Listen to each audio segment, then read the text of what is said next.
están? Buenos días. Adelante, siéntense, por favor. Hoy es el 112 aniversario del Día del Ejército. En un rato vamos a Nuevo León. Allá vamos a conmemorar este importantísimo día. Bueno, hoy vamos a hablar sobre el corredor interoceánico del Istmo de Tehuantepec. Está el almirante secretario y también el vicealmirante Juan Carlos Vera Mijares. Nos va a hablar primero el almirante secretario y después el vicealmirante sobre los avances del corredor. Cerramos hoy con el detector de mentiras. Entonces vamos primero a la información y después contestamos las preguntas, que va a estar bueno el día de hoy. Adelante, almirante. Con su permiso, señor presidente. Muy buenos días a todas y a todos. El día de hoy vamos a presentar los avances del corredor interoceánico, que incluye la construcción y el mantenimiento de las vías férreas, principalmente la línea K, que va de Ixtepec a Ciudad Hidalgo, Chiapas, donde estamos dando prioridad la conexión hasta Tonalá y la conexión hacia Guatemala. Por otro lado, también vamos a informar sobre la línea FA, que va de Coatzacoalcos a Palenque, y en este caso vamos a explicar cómo va el avance para la construcción de la vía férrea que va a conectar la refinería de Dos Bocas con Roberto Ayala en Tabasco, para poder extraer todos los productos que producirá la refinería.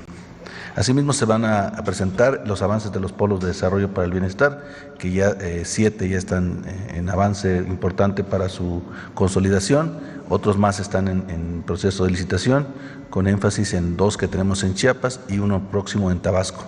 Asimismo, se van a presentar los puertos de Salina Cruz, Coatzacoalcos, Puerto Chiapas y Dos Bocas, en donde se está consolidando poco a poco el movimiento de carga interoceánica, consiguiendo empresas que estén interesadas en mover mercancías de un océano al otro, y con ello ir consolidando los polos de desarrollo y en general el corredor interoceánico del Istmo de Tehuantepec. El vicealmirante Juan Carlos Vera Mijares va a explicar el detalle de los avances. Gracias. Gracias.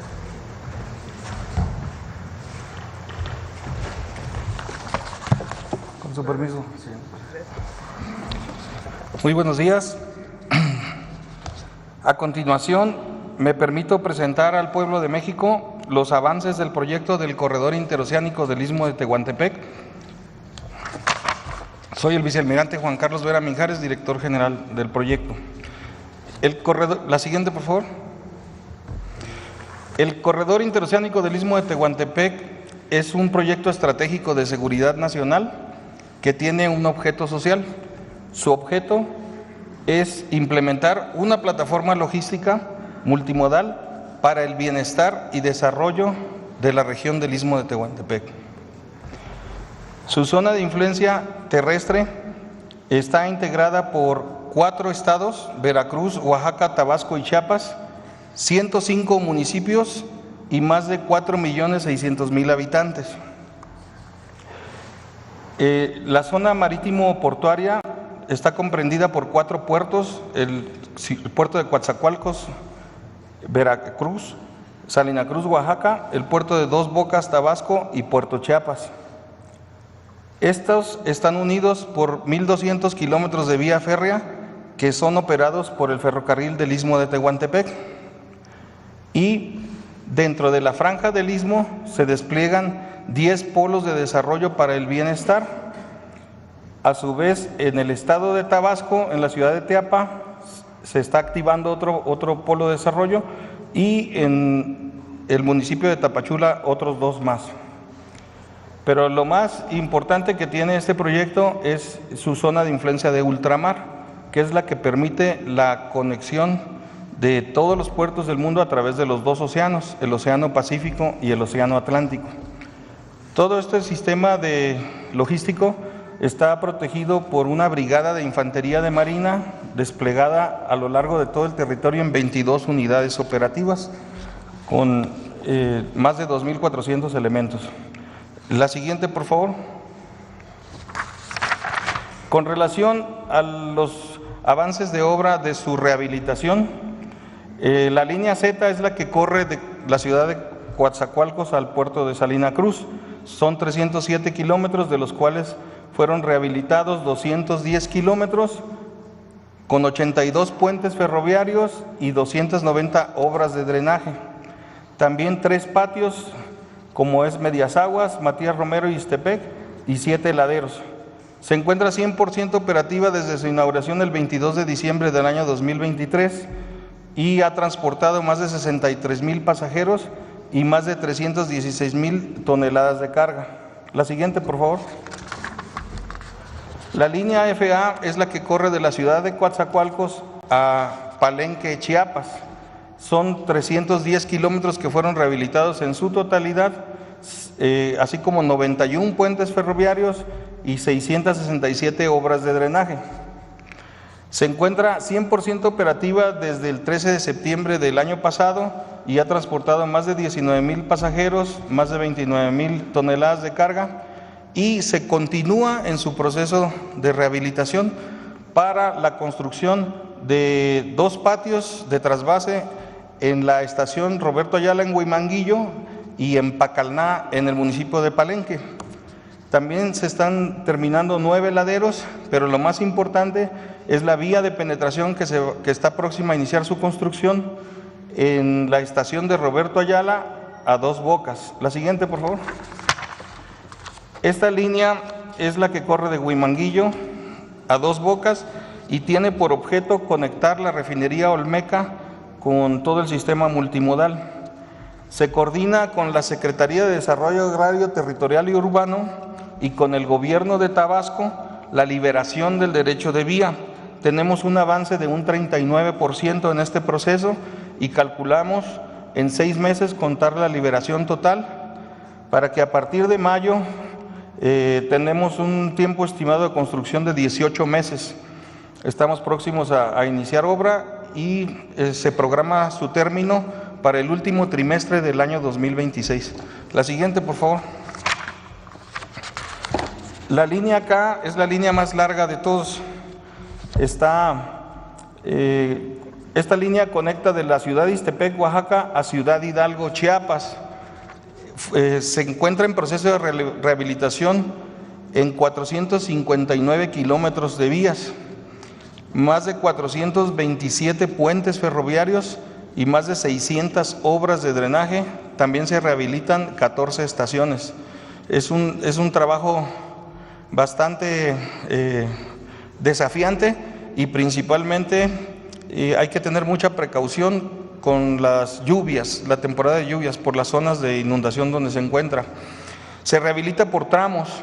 El tramo 1 se encuentra de Ciudad Ixtepec a Tonalá, es el más avanzado, tenemos un 87% de avance, y el tramo 2 va de Tonalá a la ciudad de Huixtla y el tramo 3 de Huixtla a la frontera de nuestro país.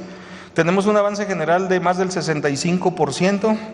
La fecha de término de toda la línea está programada para el segundo trimestre del próximo año.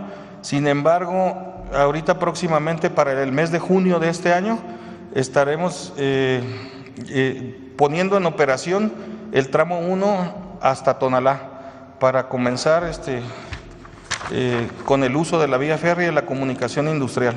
La siguiente, por favor. El trazo original de la ciudad de Huixtla comprendía el cruce de 14 pasos a nivel. Partía la ciudad en 2 partes. Para evitar las afectaciones de la población, se está construyendo un viaducto elevado. Este viaducto es de 3 kilómetros y tiene un avance de más del 95%. Está programada su inauguración para abril del presente año. Este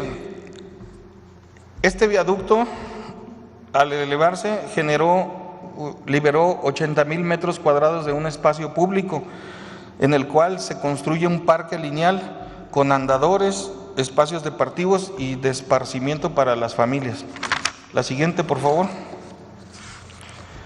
A lo largo del istmo se cuenta con 10 polos de desarrollo para el bienestar, 4 en el estado de Veracruz, 6 en el estado de Oaxaca, de los cuales 8 han sido concesionados mediante licitación pública internacional. En Teapa, con el gobierno del apoyo a Tabasco, tenemos en proceso de donación un predio de 100 hectáreas, así como para ser habilitado y será licitado próximamente.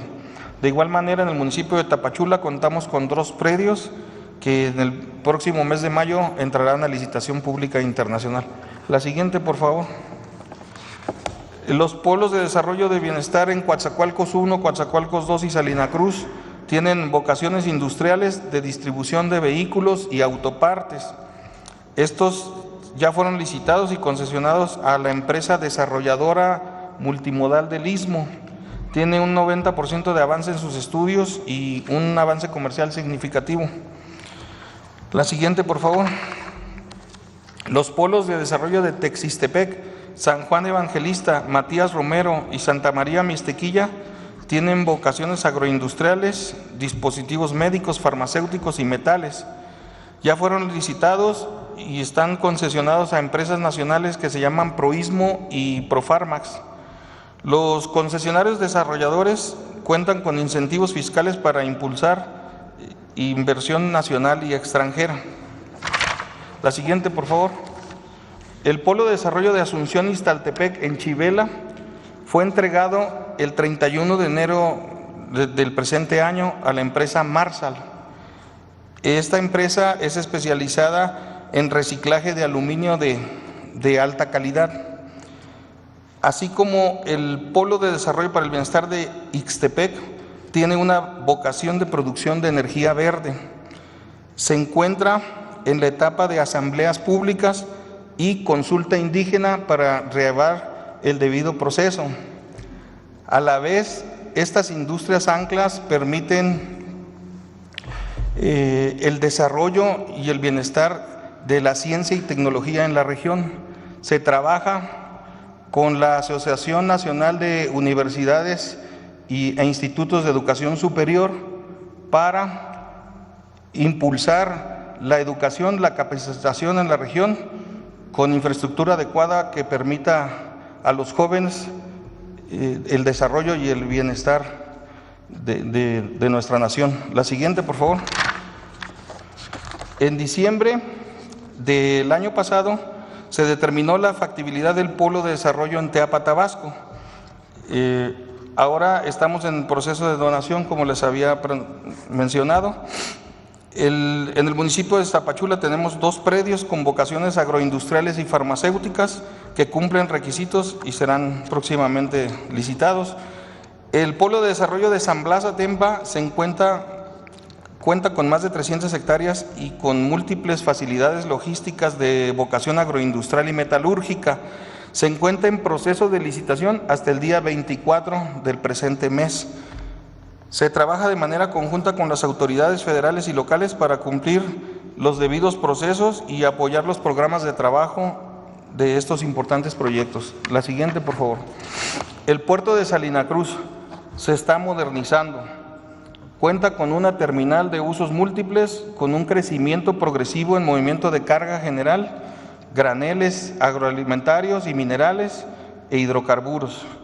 Cuenta con un puerto de altura también para buques de mayor calado del mundo y está destinado para terminales especializadas en contenedores en un mediano y corto plazo.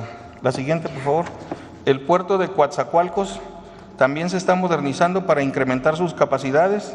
Su recinto portuario de Coatzacoalcos tiene un muelle de 2 kilómetros, del cual el tramo 5 fue concesionado al Consorcio Terminales del Istmo de Salina Cruz, Coatzacoalcos, para la operación del cruce interoceánico de mercancías contenerizadas. Opera carga en general, graneles e hidrocarburos y se prepara para el cruce interoceánico de automóviles y mercancía contenerizada. La siguiente, por favor.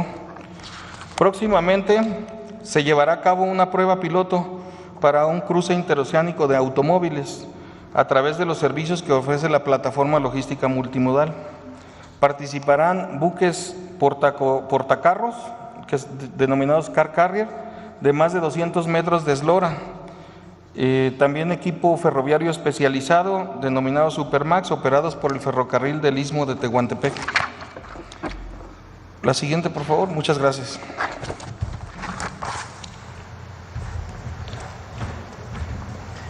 Pues como ven, va muy avanzado el corredor interoceánico. No solamente es el cruce del Pacífico al Atlántico o viceversa, del Golfo al Pacífico, con el tren principal de la línea Z, sino que tiene una línea que va a conectar al Tren Maya para carga, otra línea que va a Dos Bocas, en Paraíso, Tabasco, donde está la refinería Olmeca, y otra línea que va muy avanzada también, que va a Chiapas, a Ciudad Hidalgo. Se conecta, como bien comentó la Marina, con 4 puertos y hay más de 10 polos del bienestar que van avanzando. Entonces va muy bien el tren interoceánico. Ya muy pronto estaremos inaugurando partes distintas de este tren, que estará listo, pensamos, en el primer semestre del 26, ¿no? Completamente listo y operando al 100%, incluida una parte muy importante del puerto de Salina Cruz. Bueno, esta es la información del día de hoy. A ver, vamos por aquí, que desde hace rato hay varios días que... 3 días. La tercera es vencida, ¿no? La tercera es la vencida. Sí, bueno. Buenos días, Presidenta. ¿Cómo estás? Bien, gracias. Me llamo Enrique Brandao Johnson, yo soy de Suecia, periodista, soy corresponsal en América Latina de Dagens Nyheter, que significa Diario de Noticias, que es el periódico más grande de Suecia y Escandinavia. Yo vivo en Brasil y por eso yo hablo portuñol así, pero espero que me entienda. Hace 4 años asistí la mañanera aquí con López Obrador y preguntéle así, ¿cuál es la relación de él con Trump?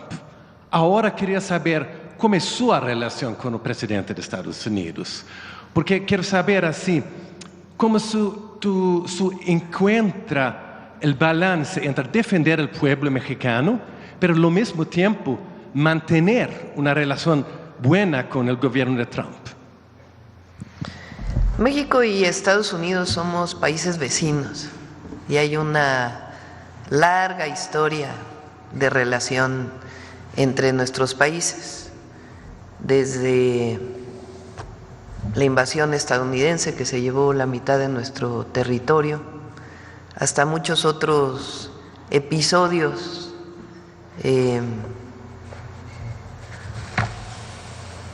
que a veces uno no quisiera recordar por momentos de mala relación. Pero también hay momentos de buena relación en la historia de nuestros países. Hoy, por ejemplo, que se habla, hablando de mala relación, que estamos celebrando el 112 aniversario de la formación del Ejército Mexicano. El Ejército Mexicano tiene una gran historia porque se forma con un decreto del Congreso de Coahuila en 1913, después del golpe de Estado de Victoriano Huerta a Francisco I. Madero. El único gobernador que se rebela frente a ese golpe de Estado es Venustiano Carranza, gobernador de Coahuila. Y el Congreso le autoriza a formar un ejército. Y ahí inicia el ejército revolucionario. Por supuesto, después de la gesta heroica del propio Madero, cuando llama a la revolución el 20 de noviembre de 1910. Pero después de este golpe de Estado, inicia la formación del Ejército Mexicano, que viene del pueblo, que es un ejército revolucionario en contra de un golpe de Estado. Quien apoyó ese golpe de Estado fue el entonces embajador de los Estados Unidos en México, Wilson,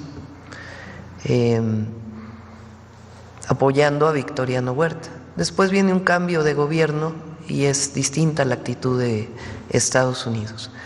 Aunque ponen sus barcos en Veracruz en 1914. Decía que también hay una parte de una historia muy importante de buenas relaciones. El propio Madero en Estados Unidos, desde ahí viene el Plan de San Luis del 20 de noviembre. Previo a ello, por supuesto, la relación de Benito Juárez con Lincoln, que es una gran relación, o la relación del general Lázaro Cárdenas con Roosevelt. Entonces hay buenas historias y hay historias muy difíciles. Yo pienso que la relación del presidente López Obrador con el presidente Trump fue un buen momento en la relación entre México y Estados Unidos, de mucho respeto del presidente Trump a México, después de momentos difíciles cuando quiso poner aranceles relacionado principalmente con el tema migratorio. Yo tiendo a pensar que va a haber una buena relación entre el presidente Trump y la presidenta de México.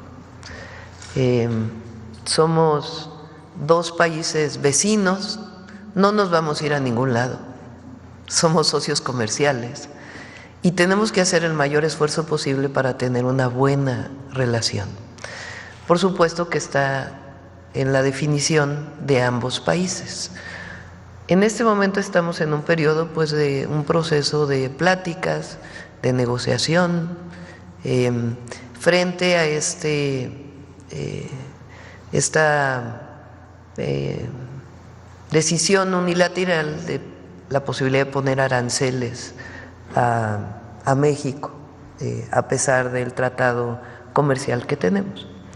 De nuestra parte, nosotros tenemos que buscar hasta el límite de nuestra soberanía y de nuestros principios la mejor relación posible con los Estados Unidos, porque somos socios comerciales, porque hay una gran integración económica y porque además viven 39 millones de mexicanos en Estados Unidos, sea que hayan nacido de primera generación en México o que ya hayan nacido en Estados Unidos de segunda o tercera generación, pero que muchos de ellos tienen la ciudadanía mexicana y si no, hay una gran relación cultural y amistosa. Aprovecho de una vez que preguntas esto por este tema que salió en los medios ayer y hoy, de estos vuelos de drones, que por cierto, hay que decirlo, viene de una nota del New York Times, que después recupera CNN y otras agencias de noticias internacionales. En primer lugar, no hay nada ilegal. Lo que hay es una colaboración y una cooperación que tiene muchísimos años, no es de ahora.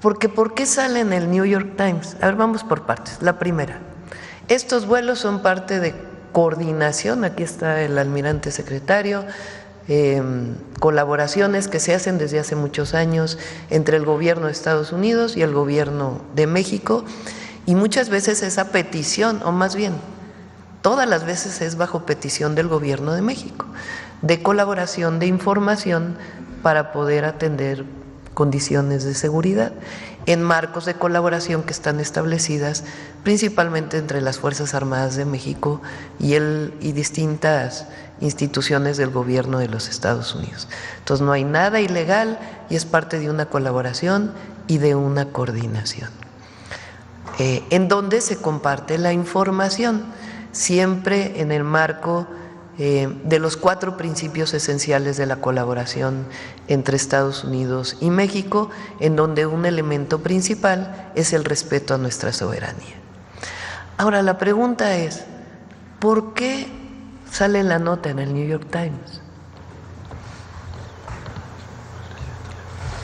¿Quién le da esa nota al New York Times? ¿Qué quieren promover con la nota?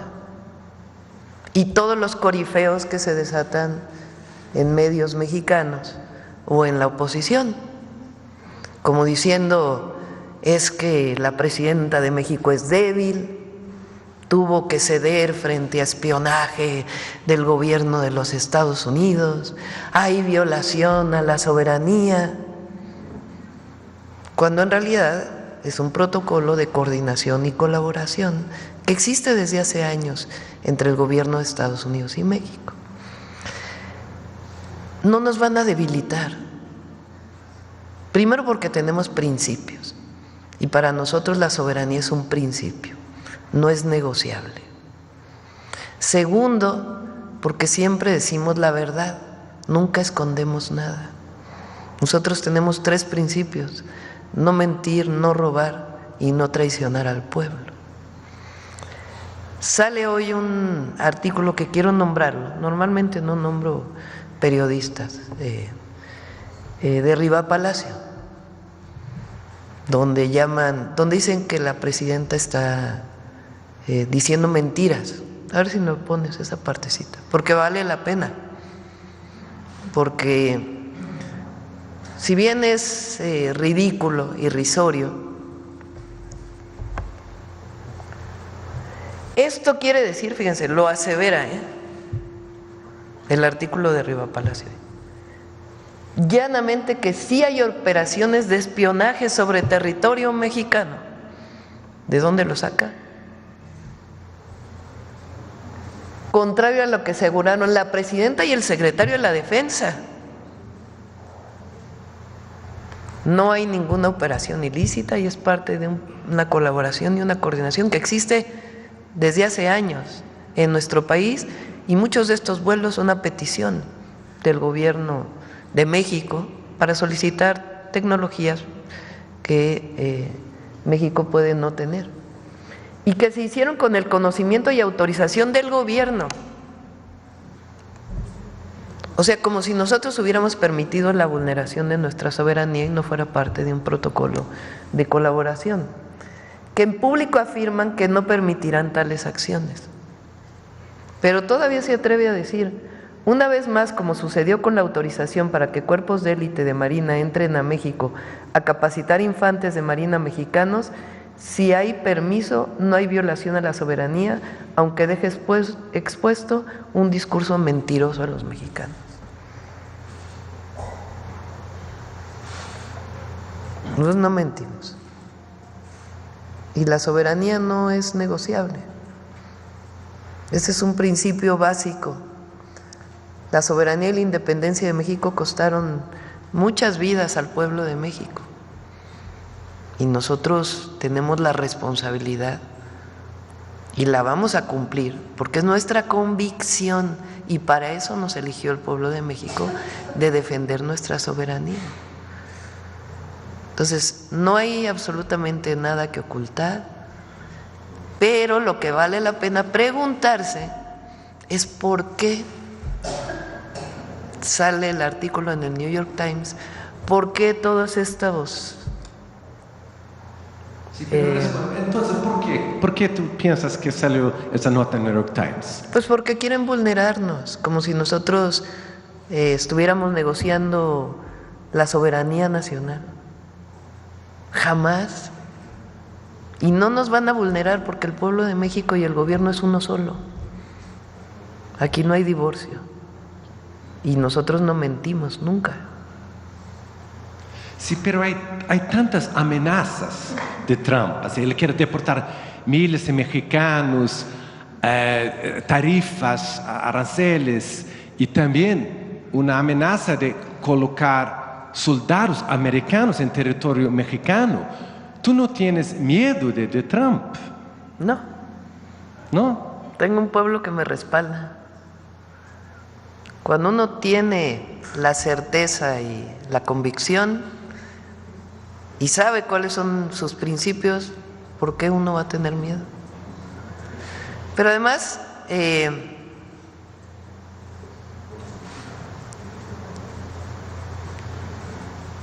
una cosa también es, el presidente Trump tiene su manera de expresarse.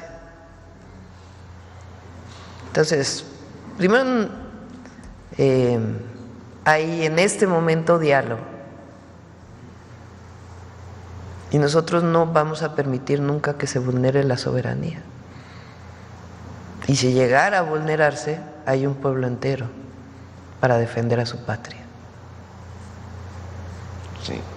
Y otra cosa, esa amenaza de Trump de colocar los cárteles en lista de organización terroristas, ¿cuál va a ser, si esa va a pasar, cuál va a ser su respuesta de esa cosa?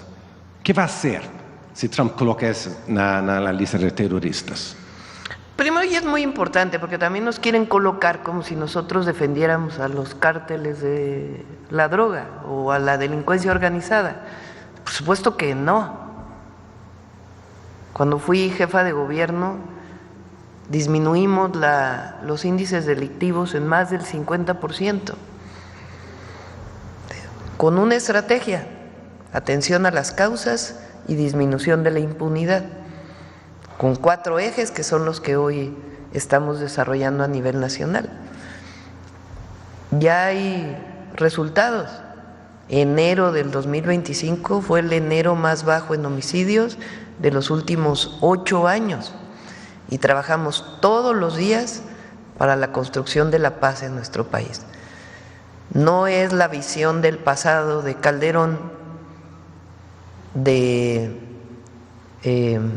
que ahí sí hubo una actitud completamente distinta frente al gobierno de Estados Unidos, pero no es la propuesta de aquella época en donde decretaron una guerra.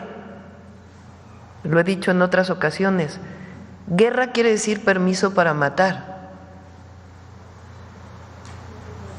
en condiciones de excepción. Nosotros no, nosotros queremos que se cumpla la ley. Ese Estado de Derecho que luego se llenan la boca con la palabra, pues en aquella época no hubo nada de Estado de Derecho.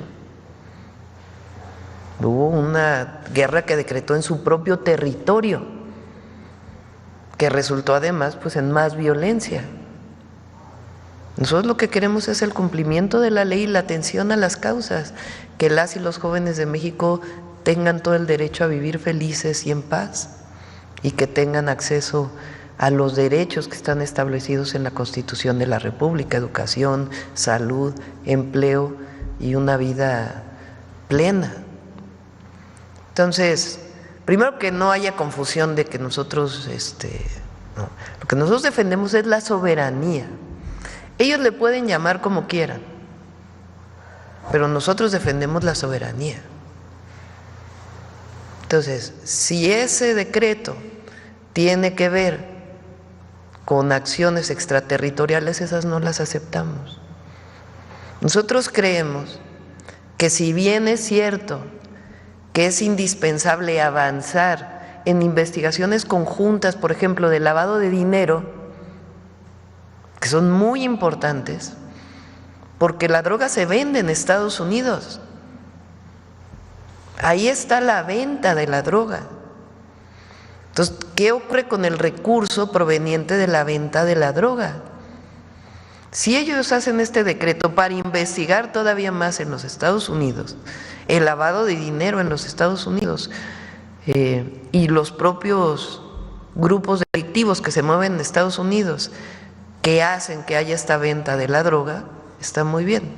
Lo que nosotros no aceptamos es la violación a nuestra soberanía. Entonces, por eso es colaboración, coordinación, sin subordinación, sin intervencionismo, sin injerencismo. Coordinación, colaboración en el marco de los 4 principios. Almirante, ¿por qué no nos dice cuáles son los 4 principios que ustedes saben?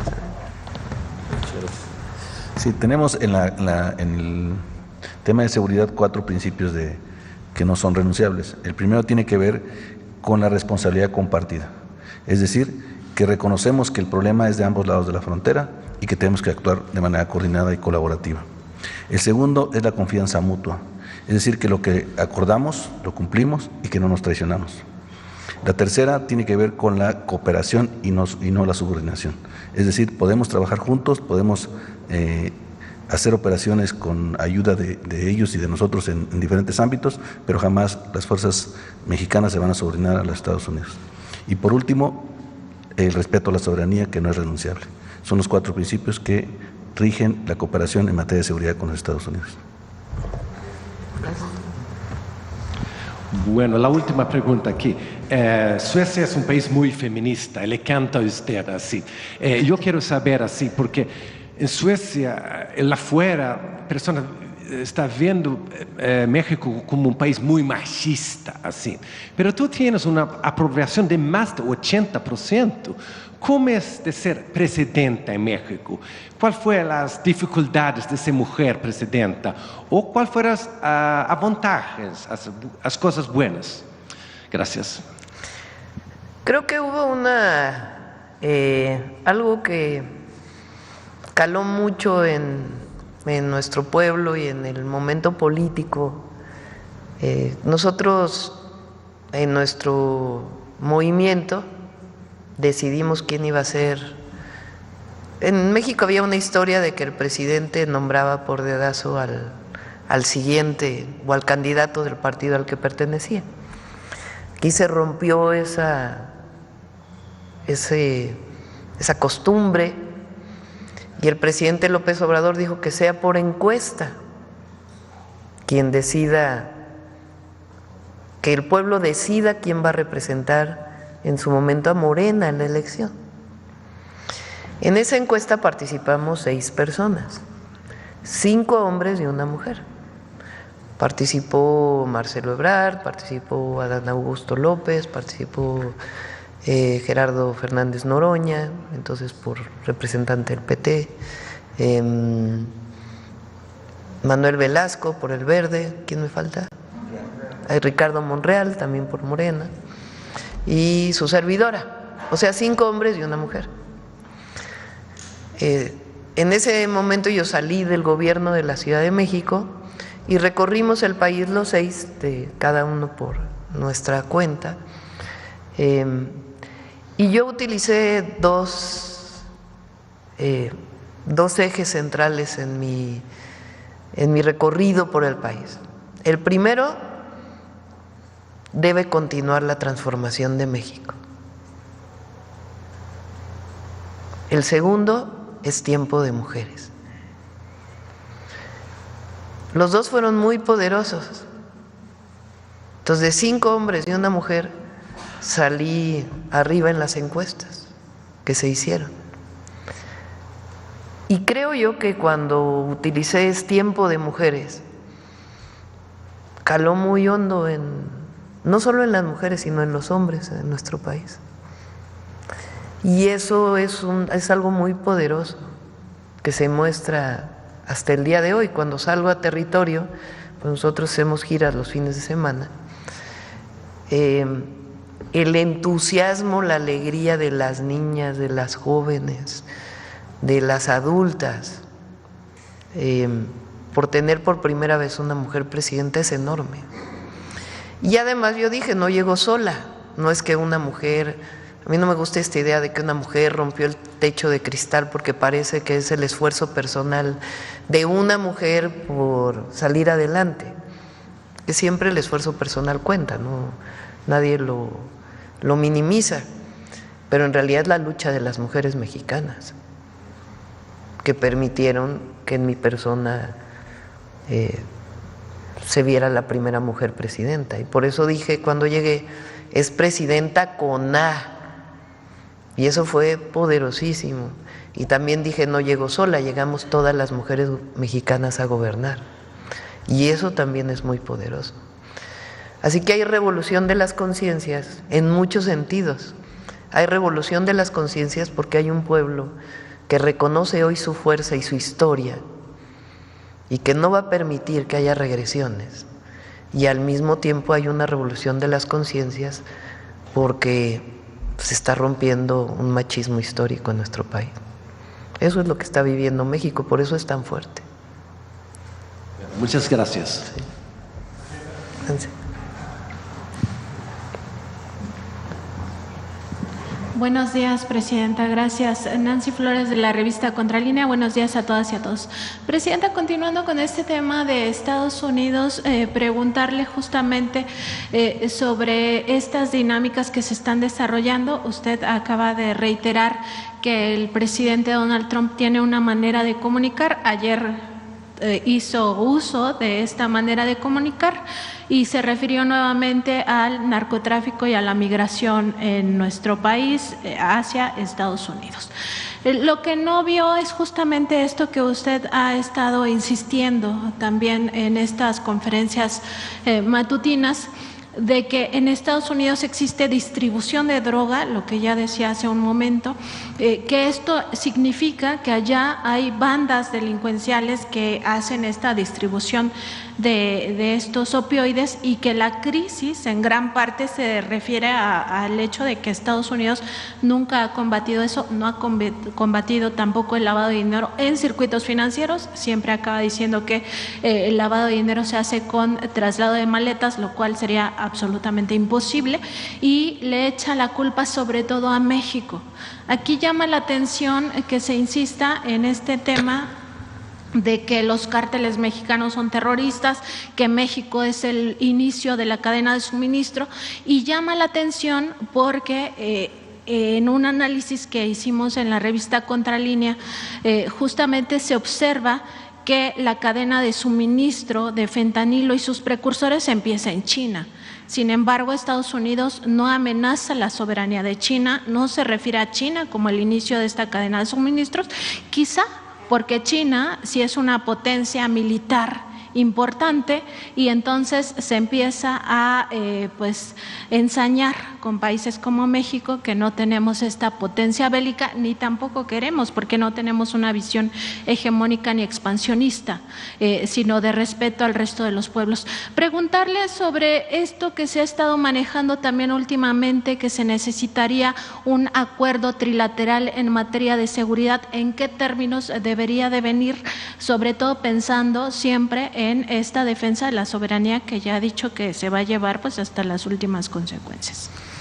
Hay muchas maneras de colaborar y coordinarnos con el gobierno de Estados Unidos y hay una historia de colaboración y coordinación sin violación a la soberanía en el marco de respeto y de los 4 principios que mencionó el almirante secretario. Entonces hay muchos esquemas de coordinación y colaboración, compartir información, asegurar fronteras para evitar el tráfico de armas y el tráfico de drogas de México hacia Estados Unidos, esquemas de trabajo de información, mayores controles en el lavado de dinero, o en el posible, en el probable lavado de dinero, muchas formas de coordinación y colaboración que han existido sin violación a la soberanía. Y en ese marco es que estamos dialogando con ellos. México tiene acciones que no tiene Estados Unidos. Almirante, ¿por qué no nos platica, por ejemplo, el trabajo que hicieron con COFEPRIS de trazabilidad de el fentanilo? Sí, en el tema de precursores químicos para elaboración de drogas sintéticas, tenemos una colaboración con la Secretaría de Salud a través de COFEPRIS para darle trazabilidad a las sustancias. Recordemos que muchas de las sustancias son de uso dual, se usan para la industria química, principalmente pinturas, farmacéutica, y en ese caso pueden ser desviadas esas sustancias para producción de drogas sintéticas. Entonces desarrollamos una plataforma de sustancias que permite darle trazabilidad a las sustancias que llegan por los diferentes puertos y aduanas. Y entonces las vamos siguiendo para saber si una industria, por ejemplo, compra una tonelada de precursores, pero en realidad consume solamente 500 kilos, La pregunta es qué hacen con el resto del precursor. Ese seguimiento se hace a través de verificaciones que hacemos junto con COFEPRIS en cada una de estas industrias y bueno, ya llevamos algunos detenidos y algunas empresas que han sido inhabilitadas por desviar precursores químicos. Pero además de esto, cuando encontramos algún laboratorio clandestino, verificamos si ahí se usó alguna sustancia de las que traíamos trazabilidad. Entonces con eso podemos ir ligando, que ya tenemos incluso un extraditado a Estados Unidos por ese motivo, que dónde quedó, desde dónde viene la droga, el precursor, como la señora presidenta lo dijo muy claramente, viene principalmente de los países asiáticos, dónde se distribuyó y cómo llegó a las organizaciones criminales. Eso no lo tiene Estados Unidos. Y Estados Unidos, bueno, lo tenemos nada más nosotros, hemos tenido algunas pláticas con otros gobiernos, como Inglaterra, por ejemplo, está interesado en que les proporcionen la experiencia y Estados Unidos también está buscando que nosotros compartamos con ellos estas experiencias, porque ellos no tienen esa trazabilidad. Entonces es coordinación y colaboración de ambas partes. Nosotros tenemos campañas educativas, informativas del uso de las drogas y para evitar el uso particularmente del fentanilo, allá no lo tienen. Entonces hay fortalezas de unos y otros lados que hay que compartir y colaborar. En este mismo tema, Presidenta, preguntarle sobre programas específicos de las agencias de Estados Unidos en México, sobre todo porque en el sexenio pasado se revisó esta actividad de los agentes, de 14 agencias, en aquel marco de la nueva ley de seguridad. Y en ese contexto preguntarle particularmente por programas. Hay un programa que se denomina SIU, que es una unidad de élite antinarcóticos de adiestramiento. En su momento el presidente López Obrador la suspendió temporalmente por considerarla que era injerencista. En este caso preguntarle si en estos nuevos evaluaciones que se están haciendo de la cooperación se iría revisando programa por programa de estas agencias para determinar cuáles no son injerencistas, cuáles sí son realmente útiles para el pueblo de México y si se irían palomeando uno por uno. A ver si usted recuerda, almirante, qué artículo es de la Ley de Seguridad Nacional. A ver si el general secretario en 2020 se modificó por parte del presidente López Obrador para dejar muy claro qué está permitido en México por parte de personal de las agencias estadounidenses. A ver si lo pueden publicar, poner en la pantalla, porque hoy en la Ley de Seguridad Nacional está muy claro qué se puede hacer y qué no se puede hacer, y estamos valorando qué cuestiones adicionales para protección de nuestra soberanía, porque lo que, digamos, no se puede permitir es que hagan actividades que no son parte de la colaboración o de la coordinación. Entonces estamos en esta evaluación frente a este posible decreto de los cárteles o la delincuencia organizada, porque aquí le llamamos delincuencia organizada, así está tipificado en el Código Penal, de la delincuencia organizada como terrorismo. Entonces nosotros en nuestro marco jurídico tenemos que fortalecer nuestra soberanía para evitar que haya acciones que estén fuera del marco de la coordinación y la colaboración de nuestra propia Constitución y de nuestras leyes. Entonces en ese marco se revisa, se coordina y avanzamos, porque nosotros queremos avanzar en la construcción de un país todavía más en paz y en disminuir los índices delictivos. Y como lo dije hace poco, nosotros no queremos que el fentanilo llegue a ningún lado. No solo no queremos que llegue a Estados Unidos, no queremos que llegue a ningún lado, a ningún joven, que no haya adicciones de esta droga tan terrible que provoca tantas adicciones y sobredosis. Nosotros no queremos que haya tráfico de fentanilo, evidentemente ilegal. Entonces, en ese marco, toda la coordinación que sea necesaria y la colaboración. Presidente, y también en el tema de migración hizo una referencia ayer el presidente Donald Trump a que México tenía fronteras abiertas, lo cual claramente pues no es compatible con la realidad.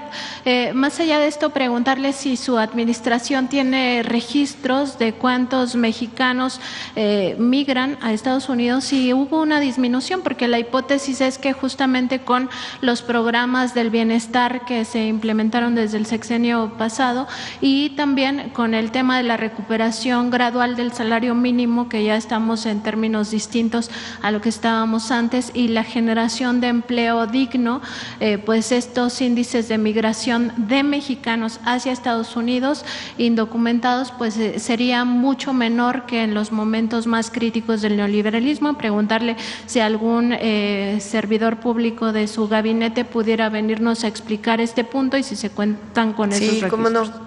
Tanto la Secretaria de Gobernación como el Secretario de Relaciones Exteriores. Belmont, a ver si tienen por ahí la gráfica que presentaron hoy en el gabinete de los encuentros de CBP, para que vean la disminución tan importante que ha habido. Ahí les dejo de tarea las dos cosas, la Ley de Seguridad Nacional y la gráfica, por favor. Por último, Presidenta, en días recientes el expresidente Felipe Calderón pues dio una entrevista a un programa no periodístico, un programa de los espectáculos, justamente para hablar de que él nunca robó, ¿no? Y también que seguramente anda muy activo Calderón, sí. Ya como que debería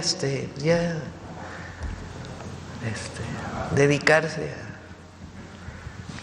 a ser expresidente. Ajá. Y en esa misma entrevista, pues también dijo que seguramente algunos de sus colaboradores lo habían traicionado.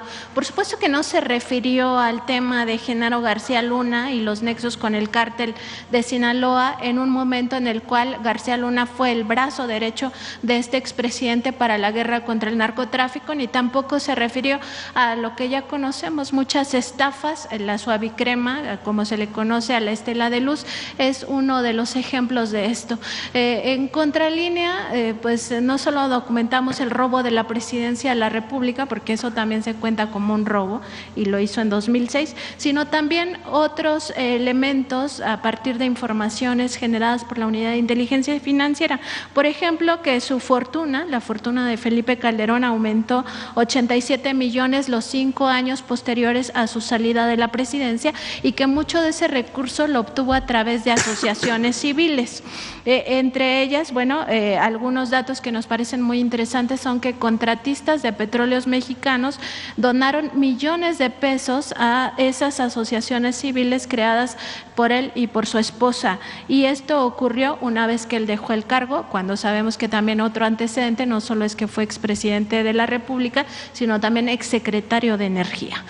Además, está relacionado con esa sociedad llamada ICUE Iberoamérica, radicada en el paraíso fiscal de Panamá, que se relaciona con el traslado de recursos del Infonavit, del que ya habíamos hecho la denuncia, que se había dado millones del Infonavit también a una cuenta de Felipe Calderón por esta intermediación de Iberoamérica, y que movió 17 millones de pesos a través de tarjetas de crédito en un periodo de 2 años. Entonces, preguntarle, Presidenta, por este cinismo del expresidente Felipe Calderón. Muchas gracias. Llama la atención, ¿no? ¿Por qué tan activo? Incluso en la entrevista habla de cómo fue que él fue viendo cómo venían los resultados del INE en el 2006, cuando en el 2006, en la campaña del 2006, cuando el presidente López Obrador fue jefe de gobierno, fui secretaria de Medio Ambiente y además me tocó coordinar la construcción de los segundos pisos y del Metrobús, la primera línea del Metrobús. Cuando después del desafuero y aquella lucha tan importante que dio el pueblo de México en la defensa del entonces jefe de gobierno, cuando sale él ya a la campaña, pues habíamos muchos que dijimos, nos queremos ir con ustedes, señor. Y a mí me dijo, no, quédate a terminar el segundo piso, que hay que terminar. Cuando terminamos el segundo piso, entonces me buscó, me llamó para que fuera su vocera. En los medios no había redes sociales, pero eran principalmente los medios de comunicación, radio, televisión. Y venía justo pues toda la campaña del peligro para México. Entonces salí del gobierno, salgo como una de sus voceras, y en el segundo debate a la presidencia, él al final del debate dice, López Obrador dice, que deja un expediente de contratos del cuñado de Calderón en Pemex, mientras él fue secretario de Energía. Al otro día yo tenía un debate con la representante de el que era el candidato del PRI, tabasqueño también, Madrazo, y el candidato del PAN, que era Calderón. Éramos 3 mujeres, era Rosario Green, Josefina Vázquez Mota y su servidora. Y entonces llevé el expediente y ahí mostramos cómo Hildebrando Zavala hizo contratos en Pemex mientras él era secretario de Energía. Después de eso hicimos una investigación más profunda y resulta que Hildebrando Zavala tenía muchos contratos en el Instituto Nacional Electoral. Y de ahí pues se fueron descubriendo que una buena parte del fraude tuvo que ver con esos contratos. O sea, desde antes de que llegara a la presidencia de la República ya había estas denuncias. Y después lo que pues tú mencionas, ¿no? Y el tema de que sale del gobierno y se va a trabajar a una empresa, a Iberdrola, una empresa española de energía, a la cual le dio muchos contratos, parecido a lo de Zedillo, en el caso de los ferrocarriles. Entonces, pues sí, es muy cuestionable. Quizá el mayor problema, todo es problemático en eso, o todo es denunciable. Pero lo más grave fue la decisión de Calderón de la guerra contra el narco. ¿Cómo es posible? Vean nada más el cinismo. Que la Casa Blanca pone en su tuit o en X como demostración del vínculo del gobierno con el narco la detención de García Luna ahora.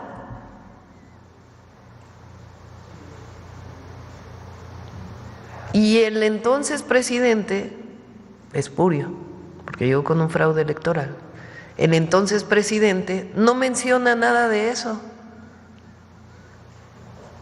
ni dice nada de García Luna. No, bueno, sí dijo que él lo volvería a hacer, que no se arrepiente de nada. Entonces, pues, ya, para la valoración del pueblo de México de la historia y los momentos no muy buenos de la historia de México. Bueno, ya le corresponde acá. Buenos días, presidenta. José Manuel Fuentes de Capital 21, corazón de la capital. Preguntarle sobre el tema de inversiones, porque ayer la presidenta del Banco de Santander, Ana Botín, destacó que pues México es un país ideal para invertir, pero quiero citarla para que me dé su opinión, presidenta. Dice… muy buena declaración, le agradecemos ahí a la presidenta del Banco Santander. Dice, México es el país probablemente de todos los que estamos donde vemos mayor potencial de crecimiento. Continúa, el peso ha sido de las monedas más fuertes en los últimos años y a pesar de todo lo que está ocurriendo, sigue siendo una moneda que está aguantando mucho mejor que otras, por ejemplo, el euro. Esas son las declaraciones. Pues solito se explica, ¿no? Sí, mañana viene, vamos a ver si Netflix va a hacer una inversión muy importante también en México. Vamos a ver si viene mañana aquí a la mañanera. Hay muchísimas oportunidades de inversión. Ayer además se lanzó el Hecho en México, que fue un buen evento de la Secretaría de Economía, que es parte del Plan México. Entonces, todos los días trabajamos por el país. Gracias, Presidenta. También en otro tema que tiene que ver con vivienda, en la cuestión de la capital, la jefa de gobierno, Clara Brugada, pues continúa con la política de vivienda que usted dejó como jefa de gobierno. La jefa de gobierno dijo que en este año pues se tiene planeado la construcción de 5,000 viviendas. También se va a invertir en este rubro 9,000 millones de pesos. También mencionaba de que en adelante ya no se va a poder construir ni una vivienda en cerros y en zonas verdes o en zonas de conservación. Preguntarle cómo va a ayudar su gobierno para esta situación, porque como bien dije ahorita, cuando usted era jefa de gobierno, pues se enfrentó al cártel inmobiliario, que pues ya le habían echado un ojo al bosque de Chapultepec, que es una zona muy rica, y que ya querían hacer un desarrollo inmobiliario, Presidenta. Es muy buena jefa de gobierno, Clara. Es una mujer honesta, hiperactiva, que quiere mucho la ciudad, la conoce y está haciendo un excelente trabajo. Y colaboramos con ella en muchos temas, tema de vivienda. Vamos a terminar la línea 12 hacia el poniente, que es un pendiente que se quedó ahí desde hace muchos años. Se va a terminar el Insurgente hasta Observatorio. Hay algunos pendientes en la cuarta sección del bosque de Chapultepec. Vamos a hacer este año juntas el cablebús de Tlalpan, que esa fue un pendiente mío desde que fui delegada de Tlalpan. Lo vamos a cumplir ahora, y ella también trae otros proyectos de cablebuses, de utopías. Muy buena jefa de gobierno. Por último, Presidenta, aprovechando que está el secretario de Marina, el almirante, preguntarle sobre, un cuestionamiento que yo hice hace unas semanas sobre la isla Bermeja. De esta isla, ¿qué pasó con ella? Algunos dicen que es fantasma, que no existió, algunos dicen que sí. Entonces, preguntarle sobre este tema, ahorita que Donald Trump está hablando mucho del Golfo de México, es un tema también que sale a colisión. Almirante. Bueno, se hicieron amplios estudios sobre la isla Bermeja. Sí, hay una cartografía muy antigua que mencionaba que había una isla ahí, pero parece ser que fue Cuando las primeras cartografías se empezaron a desarrollar, pues no habían los instrumentos ni los medios de posicionamiento que tenemos ahora. Cuando salió este boom de la isla Bermeja por el tema de las zonas petroleras del Alto Golfo de México, se hizo una investigación muy completa, no nada más por la Secretaría de Marina, participó principalmente la Universidad Nacional Autónoma de México con el buque el Justo Sierra y el Puma, los buques oceanográficos de la Marina, y se hicieron estudios incluso por medio de satélite, por todo, para encontrar esa famosa isla Bermeja, pero nunca se encontró y no hay indicios que haya existido. Muchas gracias, Presidenta Almirante. A ver, vamos a poner el artículo 71 de la...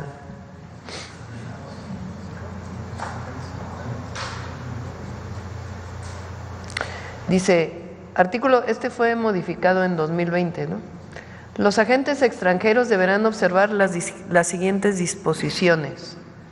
Solo podrán desarrollar las actividades de enlace para el intercambio de información con autoridades mexicanas en términos de lo dispuesto en la acreditación que se hubiese expedido a su favor. 2. No podrán ejercer las facultades reservadas a las autoridades mexicanas ni podrán aplicar o ejecutar las leyes extranjeras en territorio nacional. 3.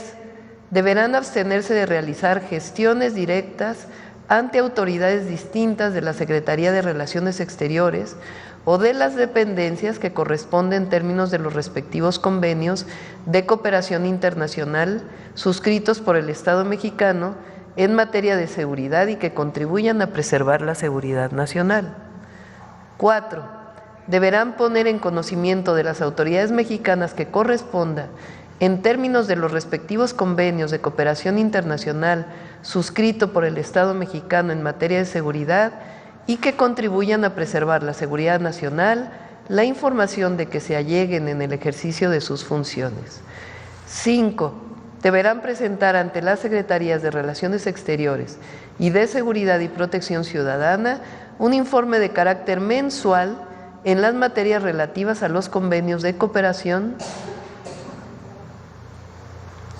bilateral suscritos por el Estado mexicano en materia de seguridad y que contribuyan a preservar la seguridad nacional. En dicho informe se deberán incluir las actividades y gestiones que desarrollen ante las diversas autoridades federales, de las entidades federativas y de los municipios. En todo caso, deberán mantener la confidencialidad de la información que obtengan derivado de la aplicación de los convenios de cooperación bilateral de conformidad con los términos establecidos en los mismos. 6. Tendrán prohibido realizar o inducir a terceras personas a realizar detenciones, a realizar acciones tendientes a la privación de la libertad, a allanar la propiedad privada, cualquier otra conducta que resulte violatoria de la Constitución Política de los Estados Unidos Mexicanos y las leyes nacionales aplicables. 7. Deberán abstenerse de realizar actividades que pongan en peligro su integridad física. En consecuencia, deberán sujetarse a los criterios que determine la Secretaría de Seguridad y Protección Ciudadana. Y 8. Solo podrán portar las armas de fuego que en su caso les autorice la Secretaría de la Defensa Nacional. Esto fue modificado el 18 de diciembre del 2020. Bueno, y también migración, para que… No es la anterior, es la… porque ahí no se ve, es… Fíjense, los encuentros hasta antes de que llegara el presidente Trump, encuentros se refiere a encuentros de personas con CBP, que es una institución de Estados Unidos, ya en los Estados Unidos, de personas que cruzan la frontera. La disminución, si recuerdan, de diciembre, que era del 2023, que llegó a ser de casi 12,000, a enero del 2025, que llegó a ser de 3,000. Después viene una disminución muy importante, que es la entrada del presidente Trump. ¿A qué corresponde esa disminución? A que desaparece esta forma de entrar a Estados Unidos legal que se llamó CBP-1, que era esta forma de asilo de personas extranjeras, principalmente no mexicanas, que llegaban a la frontera con Estados Unidos. Cuando llega el presidente Trump desaparece el CBP-1, que era una forma de asilo de personas, muchas de ellas venezolanas, cubanas, de otras nacionalidades que llegaban a Estados Unidos. Cuando desaparece CBP-1, pues se reduce todavía de manera muy importante. Hoy los encuentros están en su nivel más bajo, pues, de la historia reciente, en 367 personas el día de ayer. Ahora sí. Buenos días, Presidenta. Norma Ramírez, de Milet, México. Presidenta, nos llegó una solicitud del señor Jesús Rodríguez, persona de la tercera edad, que se encuentra desesperado y solicita su intervención para que le regresen su dinero que fue embargado, producto de su liquidación del Infonavit, IMSS y sus ahorros, que hacen un total de 400,000 pesos. Ya tiene 7 años tratando que le regresen su dinero, pero ha recibido puras negativas. Por eso solicita de su intervención, Presidenta, para que le regresen su dinero, ya que están violando sus derechos. No sé qué posibilidades haya de que pues usted puede intervenir para ayudar. Si nos das la gestión con Adriana, lo atendemos. Gracias, presidenta. En otro tema, las asociaciones de jinetes, entrenadores, propietarios y criadores de caballos de carreras del Hipódromo de las Américas, todos unidos, solicitaron unirse con las autoridades de la Secretaría de Gobernación sin que a la fecha lo hayan logrado.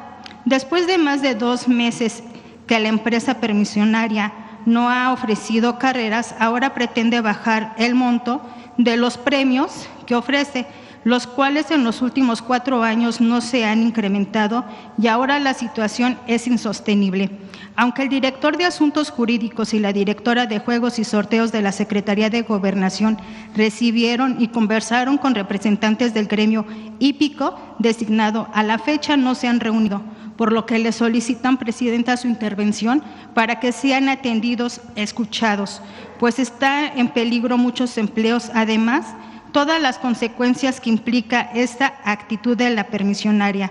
Es conocido que dicha empresa, cuyo principal accionista es la empresa española Codere, que mantiene el 84% del paquete accionario, hace mucho tiempo tiene graves problemas financieros y es necesario ponerle en orden para que cumpla con la autorización que ostenta en las 52 hectáreas del bien inmueble que es propiedad de todos los mexicanos.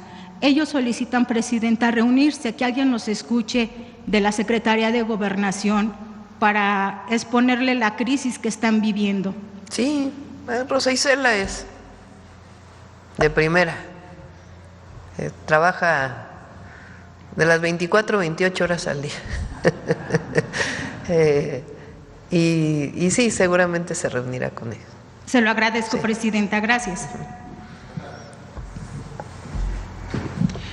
Buenos días, presidenta. Emir Olivares, del periódico La Jornada.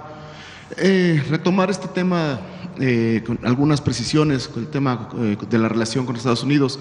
Dice que se pactaron estas acciones de cooperación, entre ellas los sobrevuelos de estos drones. ¿Cuándo se habrían pactado y cuáles serían, qué otros acuerdos se tienen con la administración del presidente Trump? No, estos no son acuerdos nuevos. Son acuerdos que vienen del presidente Andrés Manuel López Obrador o de antes. No hay ha habido reuniones entre las instituciones, el Comando Norte se llama, ¿no?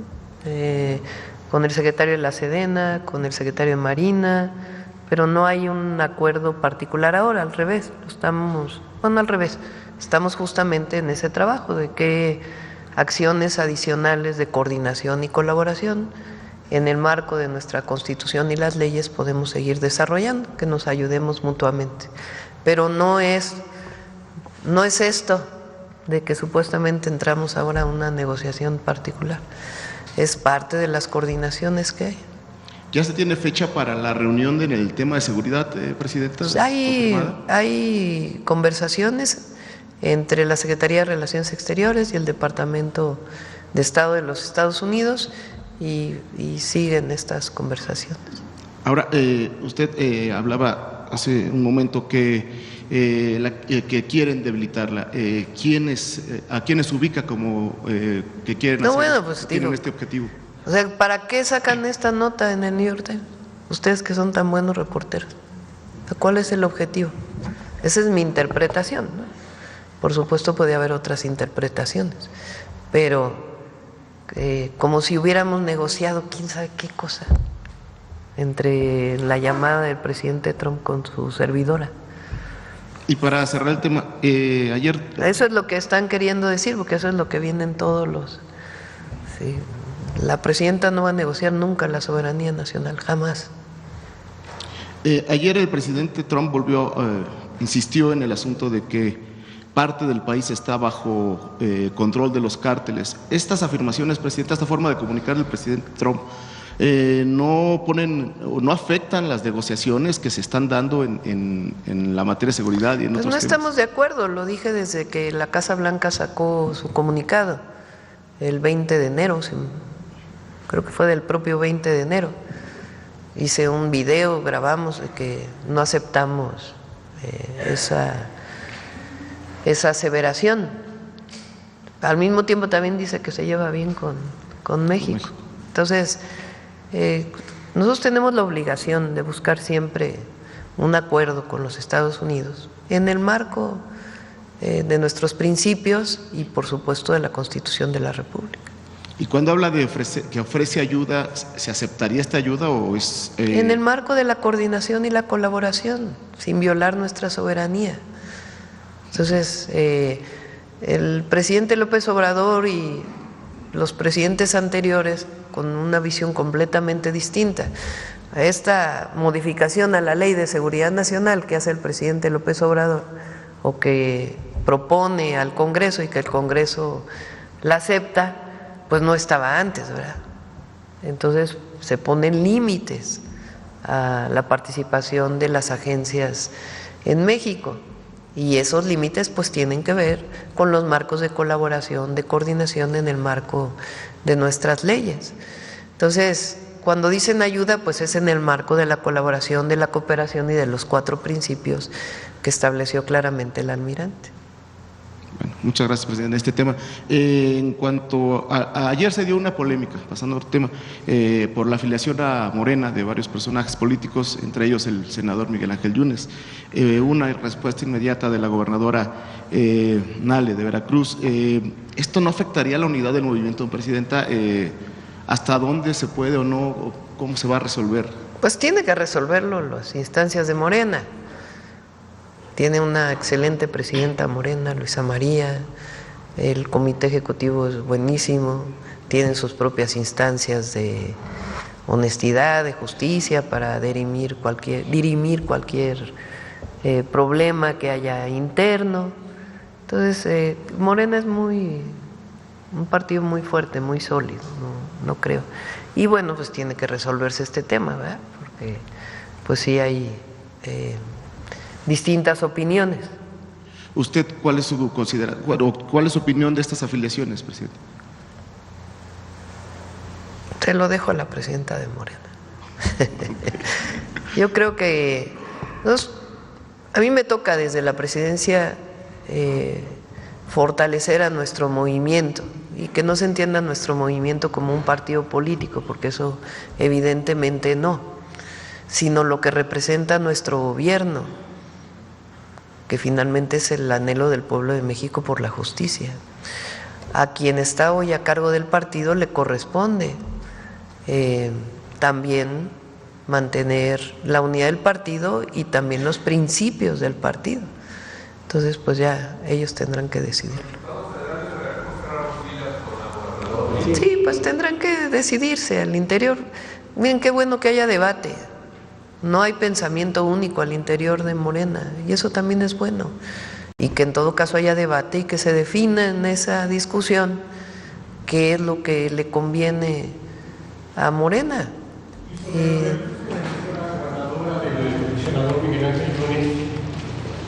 ¿Sobre qué, perdón? Los delitos. No escuché bien, discúlpame. Sobre los delitos que bueno, pues que se investigue, pues sí. En torno a el señor Miguel Ángel Yunes. Pues sí, ya que lo diga Rocío, pues la gobernadora. Yo estoy hablando del tema interno de un partido político, de Morena, del cual provenimos, y de lo que nos corresponde. Entonces, yo creo que se abra el debate, está bien, eso es algo bueno, siempre, y que se fortalezca siempre los principios y resguardar el movimiento.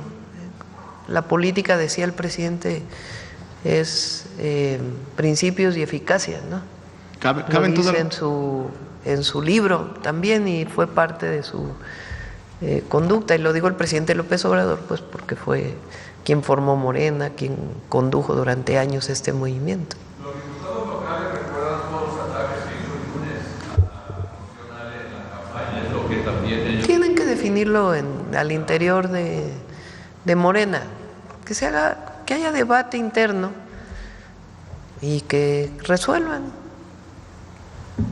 ¿Usted se va a afiliar a Morena? No, yo el día por supuesto que pues es el partido del cual provengo.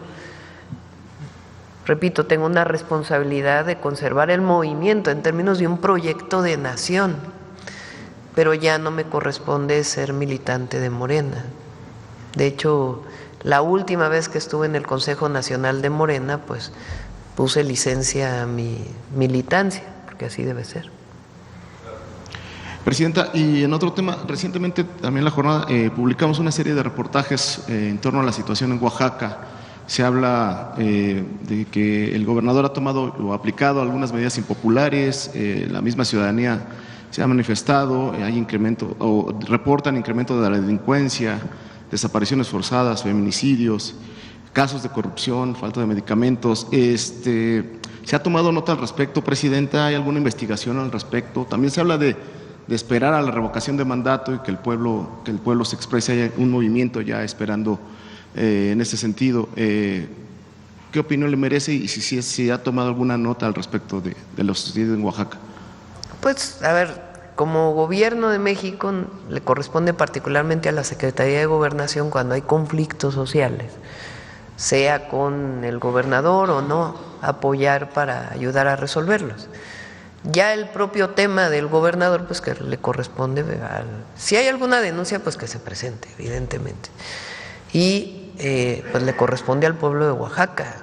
Esta idea de que del viejo prismo, de que la presidenta decide quién se queda y quién se va en los gobiernos estatales es muy equivocada. Sí, o que juzgue a los gobernadores o no, pues tengo mi opinión, evidentemente, pero nos corresponde gobernar para Oaxaca igual que gobierna el gobernador. Y si hay algún problema, si hay alguna denuncia, que se presente. Y si el problema es de gobernabilidad, de gobierno y demás, pues ahí está la Secretaría de Gobernación para ayudar a resolver los conflictos al gobernador. Si hay elementos, se indagaría, se iría a fondo, Presidenta. Pues quien tenga los elementos que presente la denuncia. Por eso digo, no nos corresponde a nosotros estar juzgando a los gobernadores. Trabajamos las 32 entidades de la República y la presidenta y su gabinete para fortalecer la gobernabilidad, la paz y el desarrollo con bienestar de nuestro país. Esa es nuestra obligación. Si hay algún problema con un gobernador o gobernadora, pues tiene que definirlo el propio pueblo, en este caso de Oaxaca, y si hay un problema relacionado con algún conflicto social o de otro tipo, pues interviene siempre para apoyar la Secretaría de Gobernación. Muchas gracias. Bueno, va la última pregunta porque hoy tenemos que irnos temprano allá a Nuevo León. Vamos por acá, a ver. Buenos días, Presidenta. Jordana González, de Ruido en la Red. Retomando el tema del lanzamiento de Hecho en México, se hablaba de que se llevará a la mesa de negociación en la que participará el secretario de Economía Marcelo Ebrard entre México y Estados Unidos. Preguntarle cuál es la importancia de que esta iniciativa se lleve a esta mesa de alto nivel. Son paralelos, o sea, más que llevar el tema Hecho en México a la negociación con Estados Unidos frente al tema de los aranceles, más bien es parte de nuestro Plan México, que lo vamos a seguir desarrollando. Evidentemente nuestro objetivo es que no haya aranceles con Estados Unidos y que continúe el tratado como está y que venga su proceso de revisión en el 2026. Pero de todas maneras nosotros pues tenemos este plan de desarrollo de nuestro país y ahí Hecho en México es uno de los elementos, porque lo que queremos fortalecer pues es la producción nacional. Y en ese sentido, pues es muy importante esta marca. Entonces sí es parte, pero realmente ahí pues es más bien, por ejemplo, ayer se volvieron a publicar lo de los aranceles de aluminio y acero. Nosotros hemos manifestado, y lo va a llevar el secretario de Economía a la mesa de trabajo con el secretario de Comercio, de que en el caso del aluminio y el acero, México es deficitario, no es superavitario. Es decir, Estados Unidos exporta más aluminio y acero de lo que importa. Entonces, en ese sentido, no vemos que tenga aplicación el tema de los aranceles para nuestro país. Son temas que se van a llevar mañana. Muy bien, muchas muchas gracias. Y bueno, en un segundo tema, mañana 20 de febrero se cumplen 6 años de la muerte del defensor de la vida y el territorio Samir Flores Soberanes. Y el Frente de Pueblos de Morelos, Tierra y Tlaxcala ha dicho que no ha habido avances en la investigación. Y pues el Frente confía en la entrada de su gobierno para dar con los responsables materiales e intelectuales de la muerte de Samir y preguntarle si tiene si sabe algo al respecto de cómo van las investigaciones. Preguntamos a la Fiscalía General de la República, me decía Paulina, ese caso lo atrajo la Fiscalía General de la República y con gusto preguntamos. Muy bien, muchas gracias. Y bueno, en el marco del reconocimiento también de los pueblos indígenas en la Constitución, preguntarle cuál es la importancia de la protección a los defensores de la tierra, que en su mayoría son de pues comunidades. Muy importante. Ahora viene, la verdad es, la defensa de quienes luchan por la justicia y por la defensa de la naturaleza, por la justicia ambiental, pues evidentemente hay que protegerlo siempre. Ahora viene algo muy bueno que ya inicia en marzo, que son las asambleas de las 13,000 comunidades indígenas y afromexicanas para recibir sus recursos directos del presupuesto de egresos de la Federación.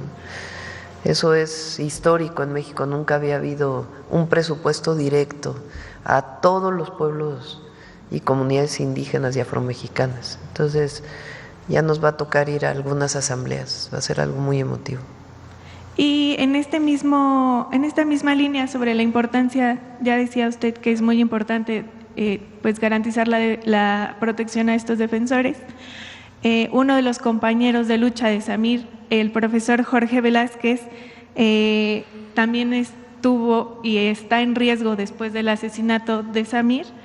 Le quitaron en diciembre las medidas de protección del mecanismo, a pesar de que demostró y reportó presuntas amenazas en su contra. Lo revisamos, por supuesto. Le pido a Rosa Isela. Muchas gracias. Bueno, vamos con el detector.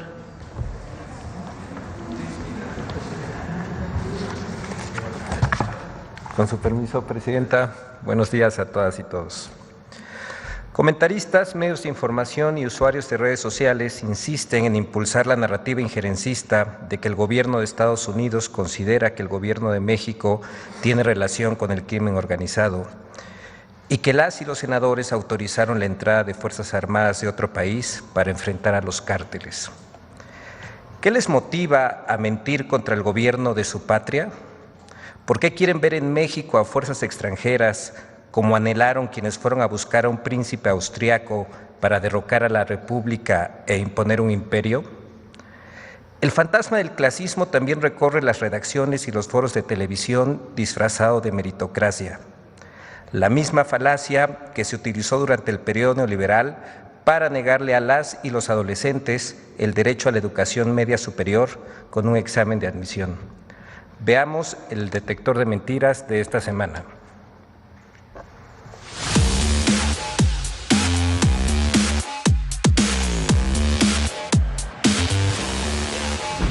Empresas automotrices que se van del país o supuestas tómbolas que sustituyen el examen único de acceso a educación media superior en la zona metropolitana de la Ciudad de México fueron algunas de las noticias falsas que el detector de mentiras localizó esta semana.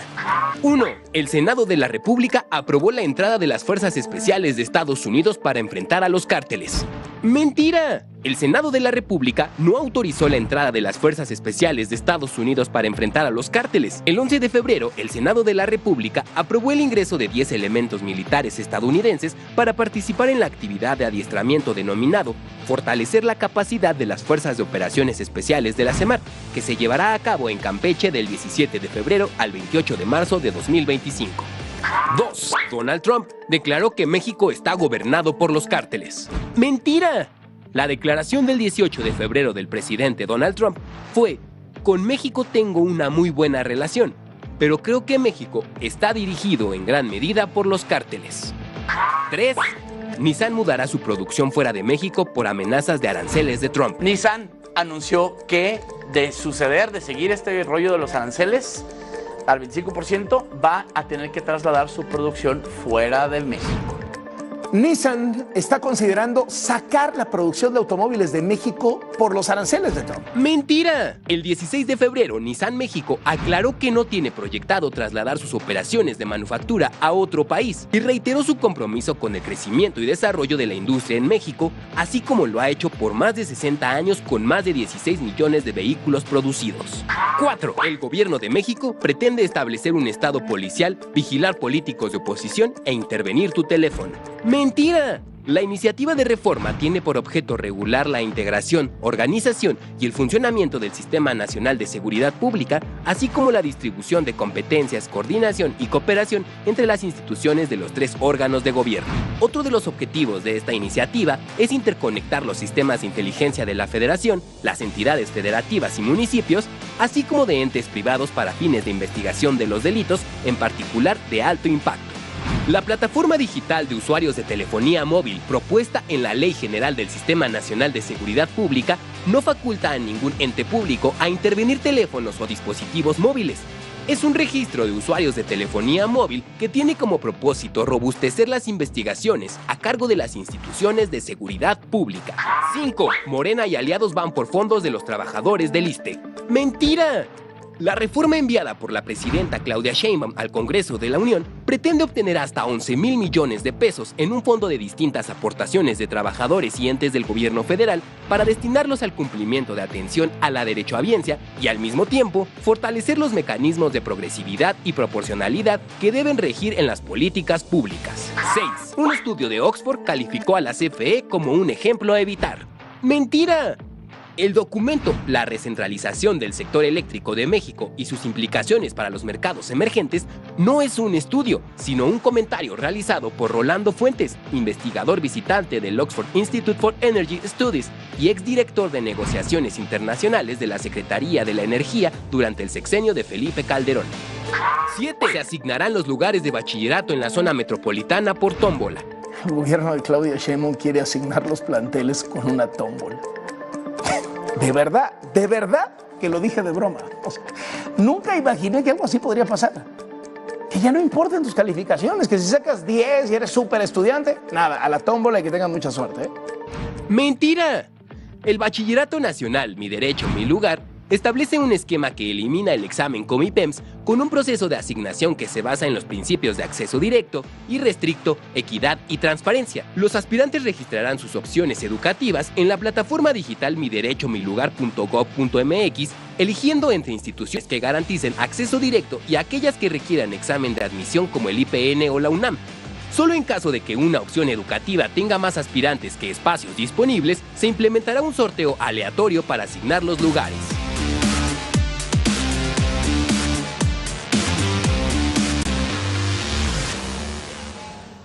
Gracias, Presidenta. Dios, gracias.